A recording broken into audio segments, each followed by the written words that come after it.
ছাদখোলা বাসে রিয়ালের সেরা তারকাদের সঙ্গে নতুন coach Alvaro Arbeloa, Zinedine Zidane, Sergio Ramos, রোনালদোদের সঙ্গে সাবেক এই ডিফেন্ডারের ছবিই বলে দেয় রিয়াল মাদ্রিদকে কতটা বুকে লালন করেছেন তারা। তবে সাফল্য না পেলে ছুঁড়ে ফেলতে জানে মাদ্রিদিস্তা, সেটাও জানা আছে তাদের। তাই তো পাহাড় সমান প্রত্যাশার চাপ নিয়ে রিয়াল মাদ্রিদের দায়িত্ব নিয়েছেন সাবেক ডিফেন্ডার আরবেলোয়া। বায়ার লেভারকুসেনকে ইতিহাস গড়া সাফল্য উপহার দিয়ে রিয়ালের চোখের মণি হয়ে পা রাখা ঘরের ছেলে শাবি আলোনসোকেও ছাড় দেয়নি রিয়াল। মাত্র 7 মাসেই পর হয়েছেন ঘরের ছেলে। স্প্যানিশ সুপার কাপে এল ক্লাসিকোতে হারের পরই আর দেরি করেনি তারা। দায়িত্ব থেকে ছেটে ফেলেছে শাবি আলোনসোকে। তার অধীনে সব প্রতিযোগিতা মিলিয়ে 34 ম্যাচ খেলে 24টিতেই জয় পেয়েছিল রিয়াল, ড্র 4টি, হেরেছে 6টিতে। শাবির কাছ থেকে দায়িত্ব ছিনিয়ে রিয়াল কাস্তিয়া কোচ আরবেলোয়ার কাঁধে দায়িত্ব তুলে দিয়েছেন ফ্লোরেন্তিনো পেরেজ।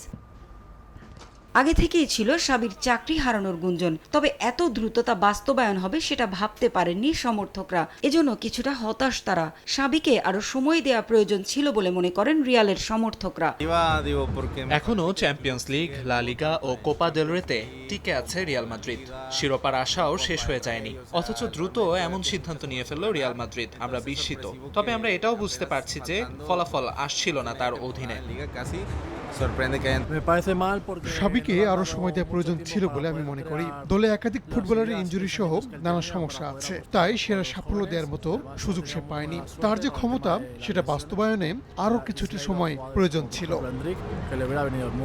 আরবেলোয়াকে কোচ করলেও তার মেয়াদ বেশি দিন হবে না বলে মনে করেন সমর্থকরা। নতুন মৌসুমে জিদান, এনজো মারেস্কার মতো কাউকে কোচ করবে রিয়াল, এমনটাই বিশ্বাস তাদের।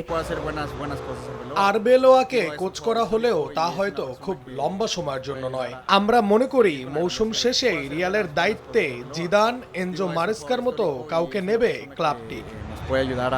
2017 সালে খেলোয়াড়ি জীবনকে বিদায় জানানো আরবেলোয়া কোচিং পেশা শুরু করেন। 2020 সালে কাজ করেছেন যুব একাডেমির কোচ হিসেবে। খেলোয়াড়ি জীবনে রিয়ালে ছিলেন 2009 থেকে 2016 পর্যন্ত। সে সময় খেলেছেন 238টি ম্যাচ। এ সময় চ্যাম্পিয়ন্স লিগ, লা লিগা, কোপা দেল রে সহ অসংখ্য শিরোপা রিয়ালকে উপহার দিয়েছেন। স্পেন জাতীয় দলের হয়ে জয় করেন 2010 বিশ্বকাপ ও 2018 ও 12 সালের ইউরো চ্যাম্পিয়নশিপ। পারভিন আক্তার, সময় সংবাদ।